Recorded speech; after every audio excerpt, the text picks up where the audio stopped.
Charles de Gaulle was one of the most important political and military leaders in modern French history, and his life story is closely linked to major world events such as World War I, World War II, and the rebuilding of France after the war.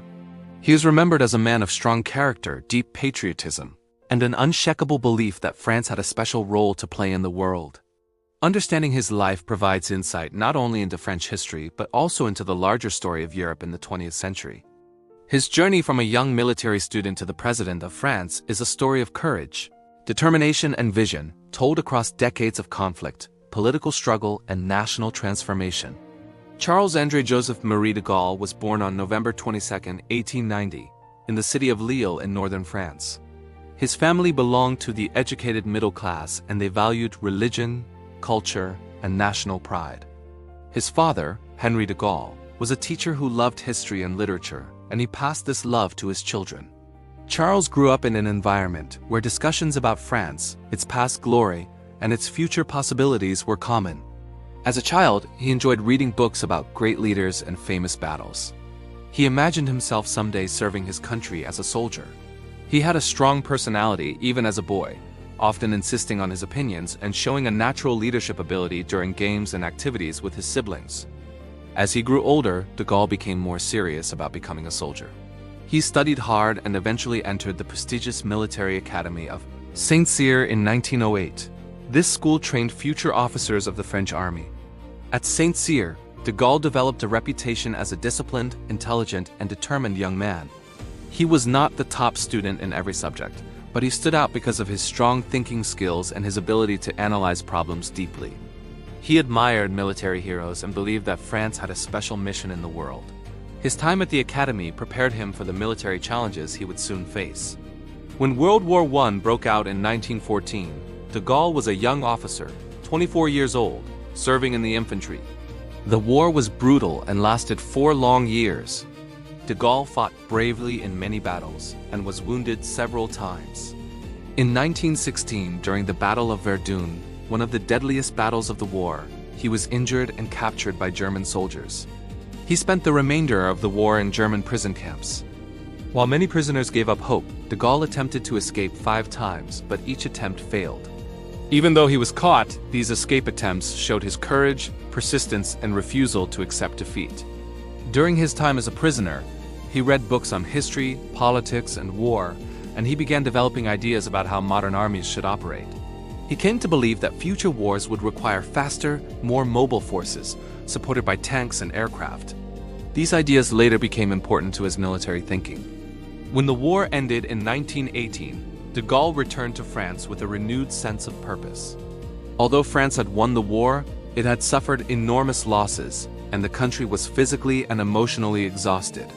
Many people felt uncertain about the future, but de Gaulle remained confident that France could recover and become strong again. He continued his military career and eventually became part of the staff of Marshal Philippe Pétain, a respected French general. Working under Pétain, de Gaulle helped prepare military plans and studied recent battles. However, over time, de Gaulle and Pétain grew apart because they disagreed on military strategy. Pétain favored traditional defensive tactics, while de Gaulle believed strongly in modern mobile warfare using tanks and mechanized units. During the 1920s and 1930s, de Gaulle wrote several books in which he argued for military modernization. His writings showed that he was not only a soldier but also a thinker. He explained that modern warfare required speed, technology, and new forms of organization. Unfortunately, many high-ranking officers in the French army were older and conservative. They dismissed de Gaulle's ideas and continued relying on old methods. As a result, France entered the 1930s poorly prepared for the next major conflict. De Gaulle warned that Germany, under Adolf Hitler, was becoming very powerful and that France needed to modernize its forces quickly. His warnings were ignored and France took few steps to strengthen its army. In 1939, World War II began when Germany invaded Poland. France declared war on Germany, but most French military leaders still believed in slow defensive strategies. In May 1940, Germany launched a rapid attack on France, using tanks and aircraft in a method known as blitzkrieg. This fast and powerful attack overwhelmed French defenses. During this crisis, de Gaulle was finally given command of an armored division, and he led his forces bravely in several battles. His units were among the few that temporarily slowed the German advance. Even so, France was collapsing, and its government soon decided to surrender. De Gaulle refused to accept defeat. He believed that France must continue fighting, even if most of the country was under enemy control. On June 18, 1940, from London, he gave a radio speech calling on the French people to resist German occupation and to join him in continuing the struggle. This speech became one of the most important moments in French history.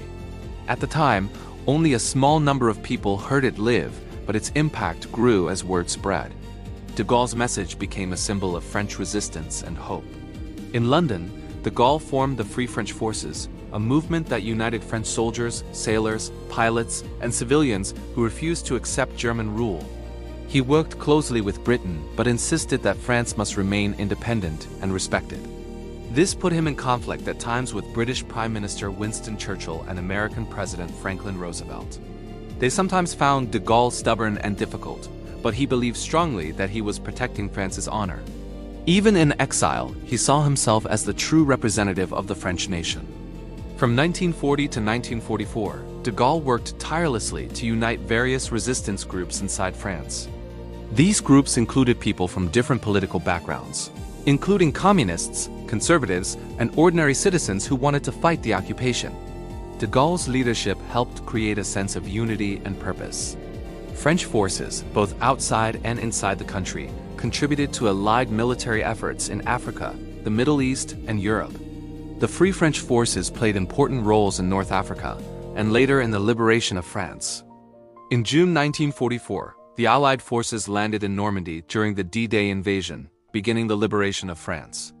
As the Germans retreated, de Gaulle returned to Paris. On August 25, 1944, after Paris was freed, he entered the city to cheering crowds. The next day, he gave a famous speech from the Paris City Hall, declaring that Paris had liberated itself and that France had never stopped resisting.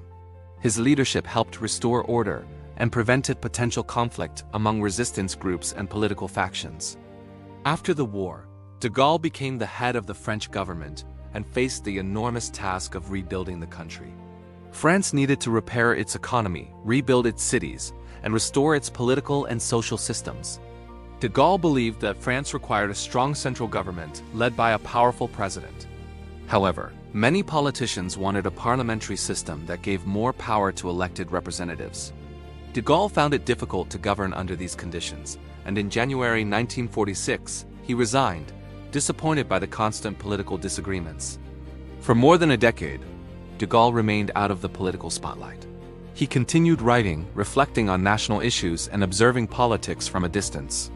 Meanwhile, France struggled with new problems, including the war in Algeria, which caused deep divisions within French society and created political instability. The Fourth Republic, the political system that had replaced the wartime government, became increasingly weak and unable to make strong decisions. Many people began to feel that France needed a leader with authority and a clear vision.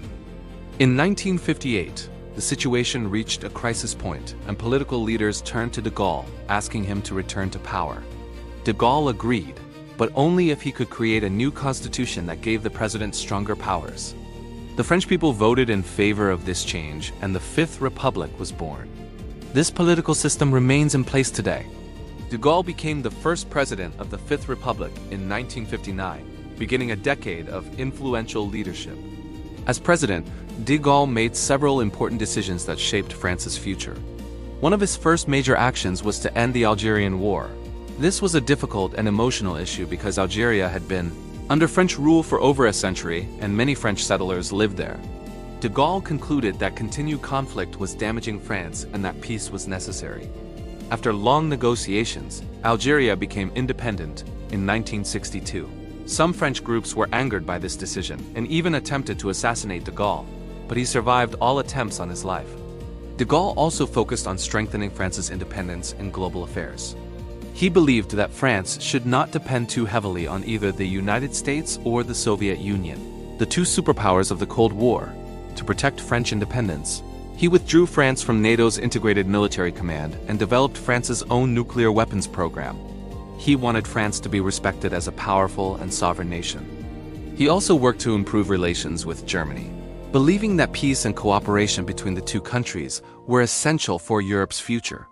This relationship later became a foundation for the European Union. During de Gaulle's presidency, France experienced rapid economic growth.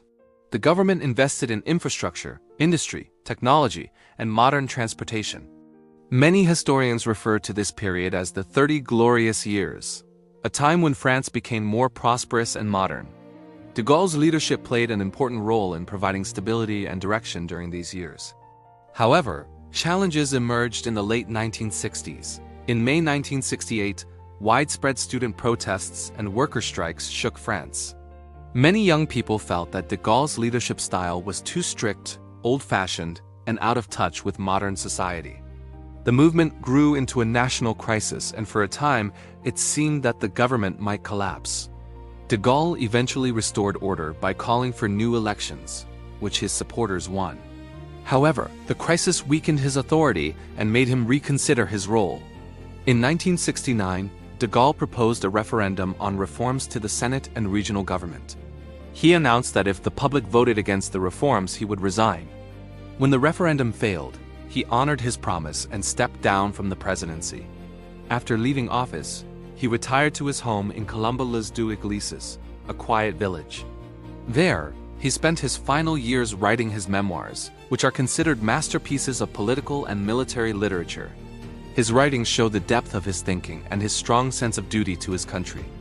Charles de Gaulle died suddenly of a heart attack on November 9, 1970, at the age of 79.